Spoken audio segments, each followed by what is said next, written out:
If you're running a recurring revenue software business, you've probably asked yourself, should we let users pause their subscriptions? At first glance, it sounds simple. Just let them take a break and come back later. But the implications run deep. It touches your retention strategy, product experience, billing system, and even your customers' perception of your brand. In this video, we're going to break it down. You'll learn the benefits and drawbacks of offering subscription breaks, examples of how companies like UserLike, Hulu, and Headspace approach it, and a simple decision framework you can use to figure out if it makes sense for your software business. Why consider offering subscription breaks? Let's start with the why. Why consider offering subscription breaks in the first place? The biggest reason to let users pause their subscription is that it can reduce churn, especially voluntary churn. If someone's about to cancel because of temporary reasons like a budget cut, seasonal break, or just subscription fatigue, a pause gives them a softer exit. Instead of losing them forever, you let them say, take a break, we'll save your spot.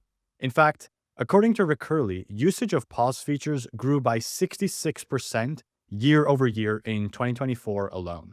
And a study from Payments, that's without the A, so just pymnts.com, found that over half of consumers who were likely to cancel said they'd use a pause feature if it existed. Companies that offer pauses often report that 10 to 20% of users who hit cancel choose to pause instead. But the benefits go beyond retention. It builds goodwill. Customers feel respected because you're not locking them in. It lowers the barrier to subscribe in the first place because people are more likely to commit if they know they can easily pause.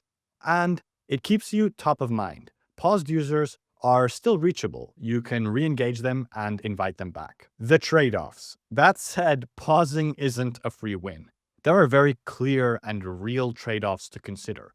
Number one, you lose short-term revenue. Paused users still aren't paying users. It hits your MRR, and if a bunch of people pause at once, your metrics will look shaky. For all intents and purposes, they're no longer driving revenue, so they have canceled, even if only temporarily. Number two, not everyone comes back. You're delaying churn, but not necessarily preventing it. Some people will pause and still just never return. Number three, it complicates billing and analytics. You now have at least 3 customer states: active, paused, and canceled.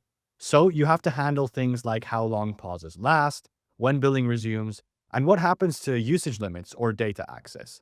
And 4, there's potential for abuse. If people can pause as often as they want, some will game the system.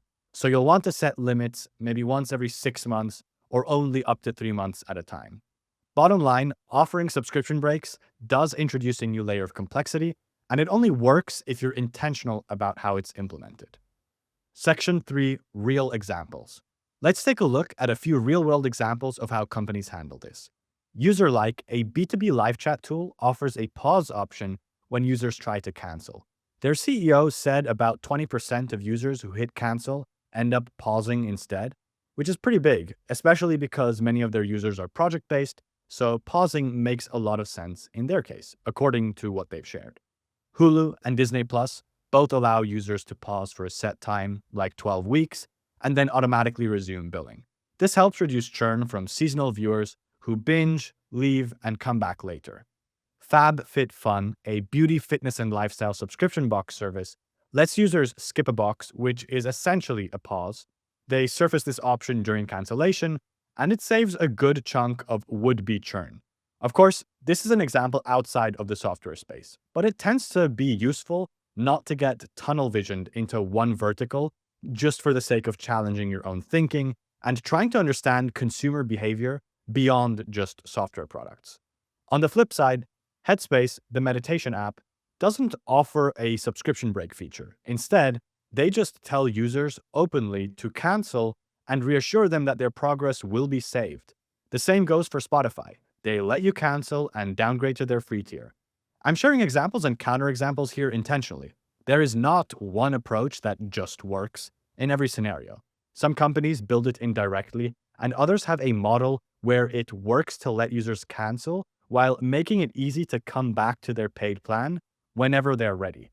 The best example of this is perhaps Spotify's free tier, and it mainly works well because of what is offered on their paid plan relative to what is available on the free tier.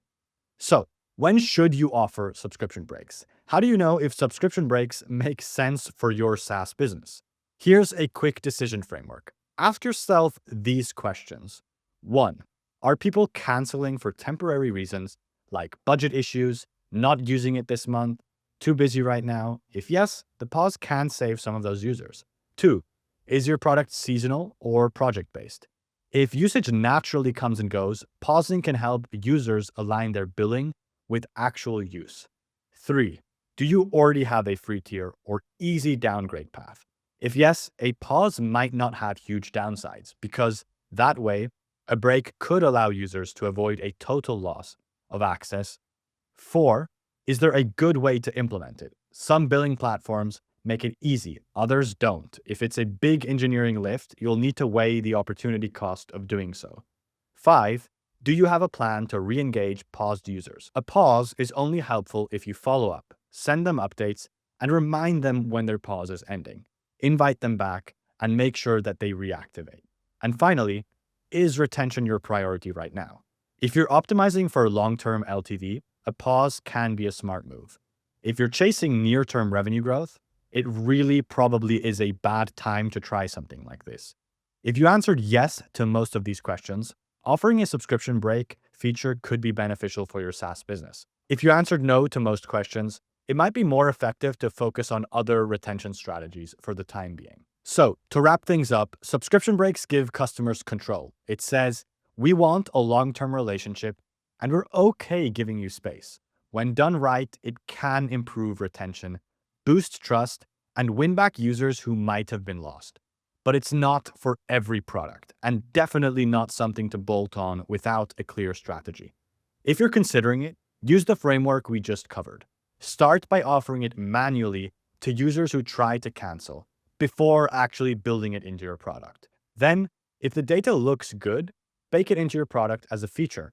And remember, you're not just pausing subscriptions, you're pausing the breakup. That might be all it takes to keep the relationship alive. If you want to talk with a team that has close to a decade of experience supporting companies from startup to enterprise with problems and decisions exactly like this and far, far beyond, sign up to our newsletter at scalemath.com/newsletter and hit reply to the first email you receive with any questions you want to hear from us. And if you enjoyed this video as much as I did, please make sure to subscribe, and I'll see you in the next one.